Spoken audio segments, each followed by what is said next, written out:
बंधू अशोक खरातला आज पुन्हा कोर्टात हजर केलं जाणार। लैंगिक शोषणाच्या तिसऱ्या गुन्ह्यात आज कोर्टात हजर करणार। एसआयटीने खरातच्या कार्यालयातून जप्त केलेत अनेक पुरावे। अशोक खरातनं स्पेशल 26 प्रमाणे व्यावसायिक उद्योजकांना गंडवलं। बनावट अधिकाऱ्यांकडून भक्तांवरच मारले छापे। श्रीकांत शिंदेंच्या उपस्थितीमध्ये आज शिवसेनेची बैठक। आज ईशान्य मुंबई लोकसभेचा आढावा घेणार। आजी माजी खासदार आमदार नगरसेवकांना निमंत्रण।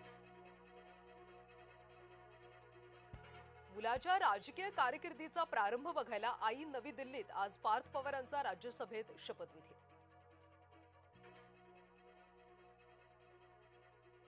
बारामती पोटनिवडणुकीमधून 5 अपक्ष उमेदवारांनी घेतली माघार। बारामतीतल्या 4 तर पंढरपूरच्या एकाने घेतली माघार। बारामतीमध्ये सुनेत्रा पवारांसमोर कोण? आज चित्र स्पष्ट होण्याची शक्यता।